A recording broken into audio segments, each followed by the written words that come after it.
Hello, my name is Rosana Molino, and welcome to the rosanamod podcast. Want to modify your life? That is corny, but I'm going to keep it in there. This variety show brainstorms solutions for everyday challenges, unlocks your secret potential, think outside the box with creative ideas that improve your business and your life. Get inspired with special guests, get motivated with how-to projects for the whole family, and learn that life is too short for anything less than being happy. Laugh with me or at me, it doesn't matter. Somebody's going to laugh.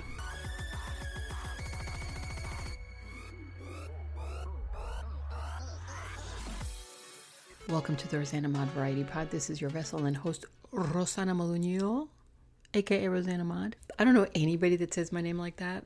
Rosana. I don't know anybody. If you know how to say my name like that, please tape yourself saying it so I can hear it. So I was just joking. Actually not. I'm not joking. I'm totally serious. I say that I'm joking, but I really say I'm not sitting. But anyway, this is episode 109, 109. I want to tell you guys, you're awesome. In case you didn't know that. We'll start just like that. Today's Tuesday. My Coco update is she gets her cone off next week. And can't wait for that. I can't wait because it's going to be very weird. I have not cheated in taking it off at all. So she's had it on the whole time. I hear that the best way to do it is to just tough love and just let them wear it, even if they cry. And she has been. Sometimes unbearable, but for the most part, she's been good. I clean it around while she's still in the cone. I wanted to talk about something today. I was at home watching reruns of Leave It to Beaver. I don't know if you guys watch that show. Leave It to Beaver, a lot of my friends have never even heard of it. A lot of my younger friends don't know what the hell I'm talking about, but I'm so addicted to this show. Now, I wasn't even born in the 50s, okay? Watching this show, not even my mother likes to watch it. My mother's in her late 80s and she can't stand that. She's like, why do you watch old shows? I love old shows. I don't know what it is. I really believe that I was born in another time in the 50s. I think I belonged in the 50s type setting. Not because I like the fashions, because I do, but I really do have a connection with the 50s. Okay, like the Lucille McGillicuddy times, okay? But this show is about a mother and father, and they have two sons. One kid is about maybe, 10 or so, and his older brother, he's like a teenager. So it's Wally is the older brother, and then Beaver is the younger brother, but that's not his real name. They call him Beaver because he couldn't pronounce Theodore when he was little, so he said Beaver, which I can relate to because when I was a kid, I couldn't pronounce things correctly. And there was a lot of, like for example, my grandmother, her name was Isidora Machado from Sao Paulo. Her name was Isidora, and I couldn't pronounce Isidora, so I said Geka. I don't know how.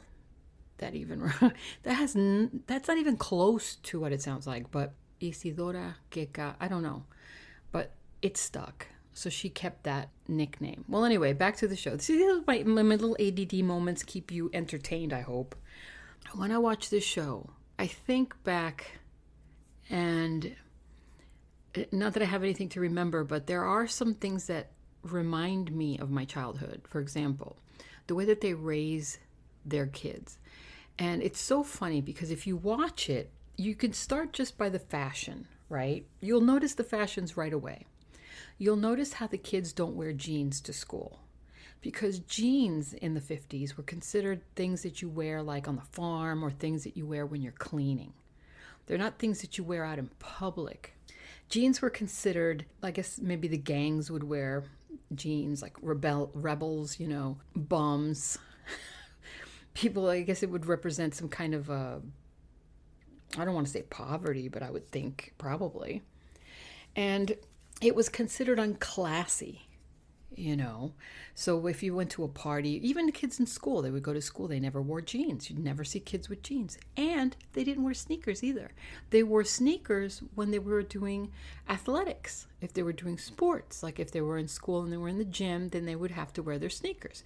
So you see these kids, this little 10-year-old and this teenager walking around with dressy pants, a dressy shirt and dress shoes. And they walk around. That's the first thing you notice. Then you notice the mother. Of course, she looks like Lucille Ball, with her pearls and her earrings and her dress. It's strange to me that in those days, short hair was in style. That's kind of weird to me because I always thought maybe longer hair would be more in style, but she had very short hair, like almost as short as her husband, which was kind of strange. And then you have the husband who's always wearing the suit and the tie, always relaxing. But the way that they raise their kids and the things that they do, I relate to because my parents were, of course, not American, not saying that Americans raise their kids differently. In the 50s they did, but later on in the 60s and 70s, my parents raised me like they raised the kids in the 50s.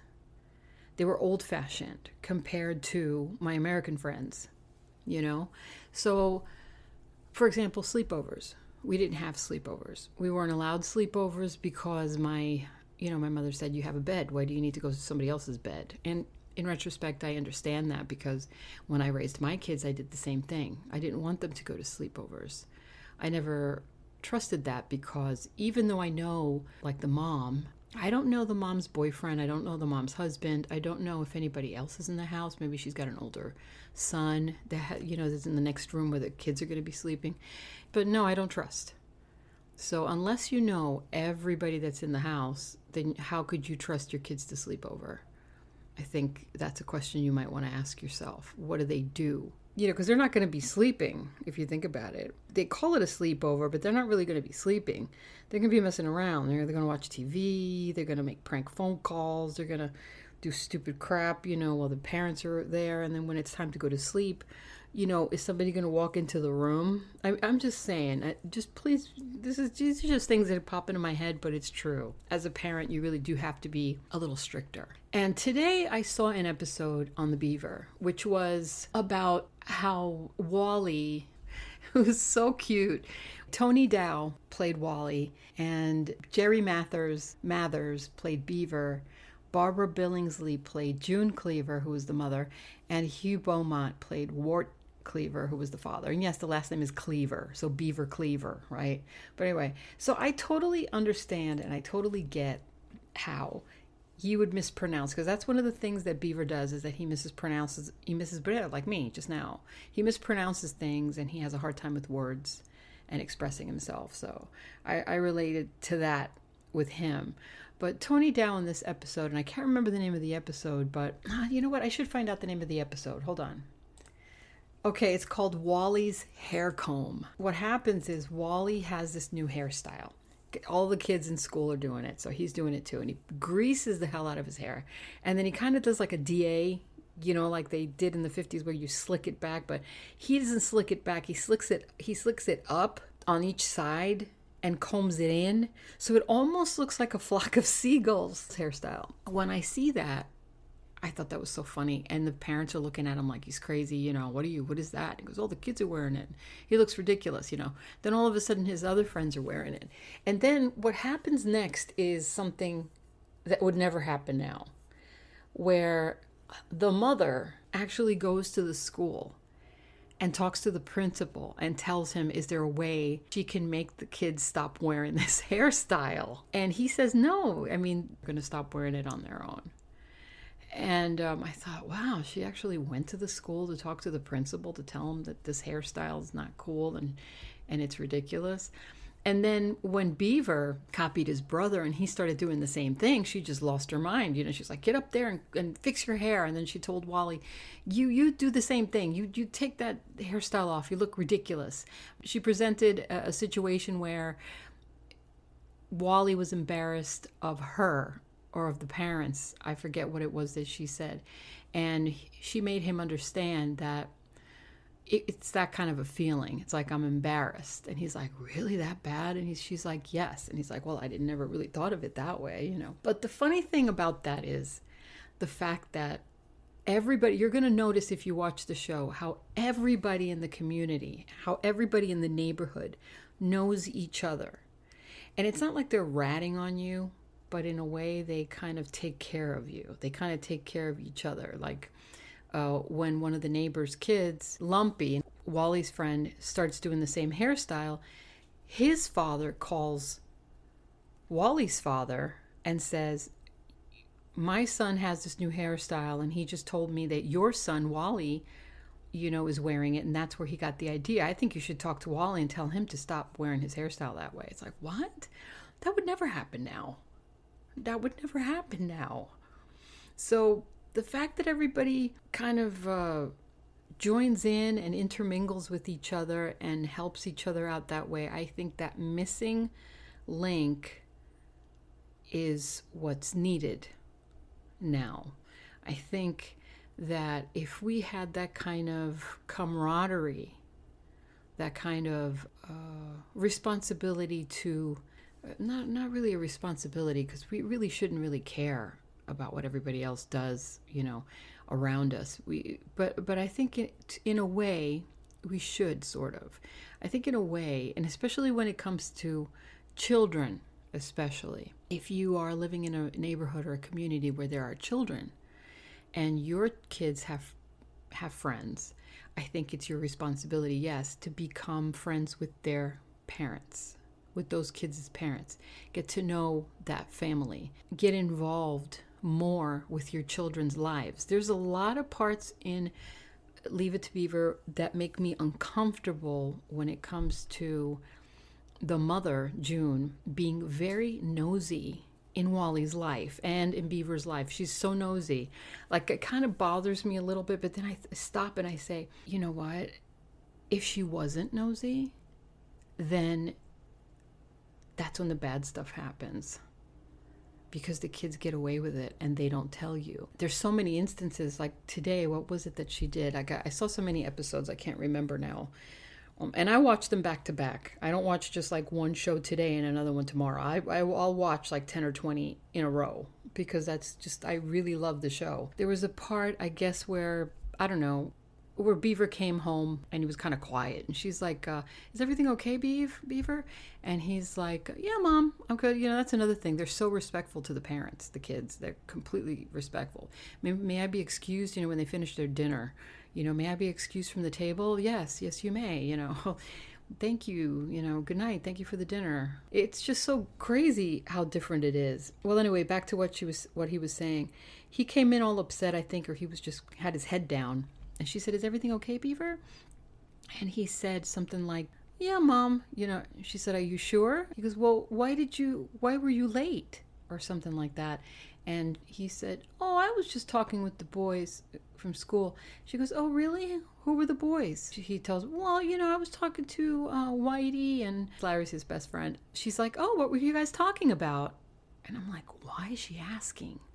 Why is she getting so nosy?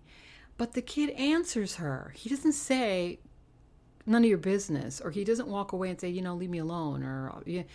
And she asks, not like, if your kid came home with their head down and you would say, are you okay? Yeah, I'm fine. I'm just going up to my room. Okay, night, love you. And that's the end of that, right? Then the kid is by himself and he's like not communicating with you because you're not saying anything to him and you're not asking and you're not digging to find out what's going on, right? But that's your kid. And if that was your husband or your wife, would you allow that to happen? Would you let them walk away and, okay, I'm going to bed, good night, whatever? Really? Would you let that happen, or would you be a little bit more nosy and curious? So I think that these shows are very important in teaching parents really the fundamental basic rules of getting respect from your kids. Teaches the kids the fundamental rule of respecting your parents. It may sound corny. It may sound very Americana. A lot of millennials will not understand that. They'll look at it and they'll say, that's BS. It's a bunch of crap, They're going to get mad. They're going to, whatever the media is feeding them, that they're going to think that's, pro-America or whatever, and that's not the way it was. That's not cool. I don't know anything. That's corny. They're a bunch of nerds. Whatever crap that they want to say. The fact of the matter is, kids were safer then. You didn't have to worry, that somebody was going to pick them up after school and you were going to find them, dead in a field somewhere. You didn't have to worry that somebody was going to pretend that they're a kid when they're really an adult pedophile. You didn't have to worry about that stuff back then. And it's not just because of media or social media or computers or anything like that. I mean, there's another thing. There's one phone in the house.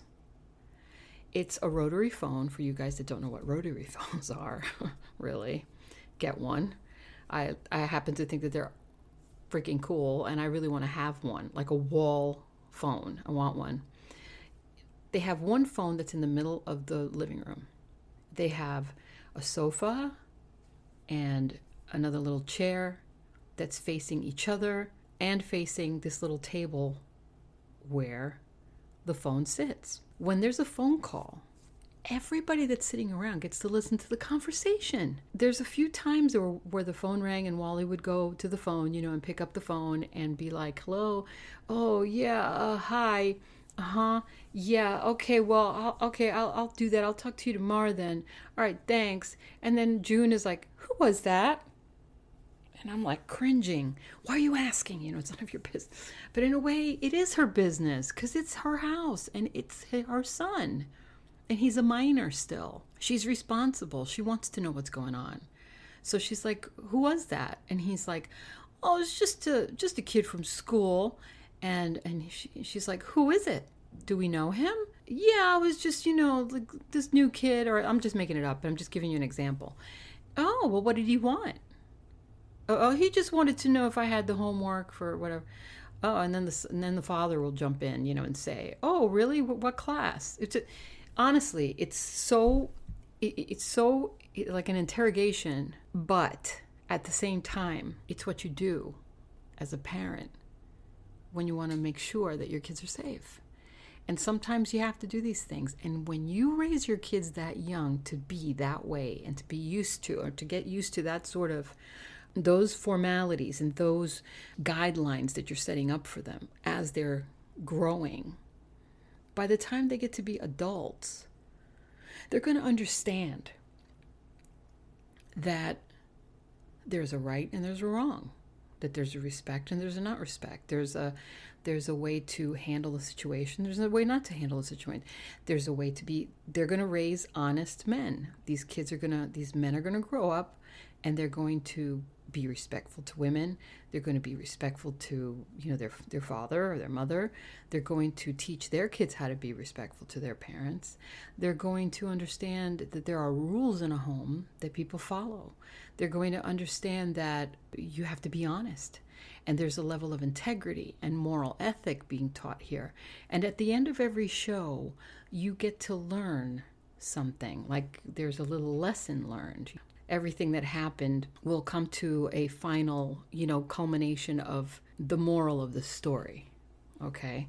So it's nice. It's a nice, corny way to spend an evening with your kids watching a time in America where the fundamentals of raising your children was safe. Okay? Where it taught many lessons about life and everyday predicaments. I mean, they had everyday things happen. There's like 264 episodes or something. It's crazy how many, like 6 years.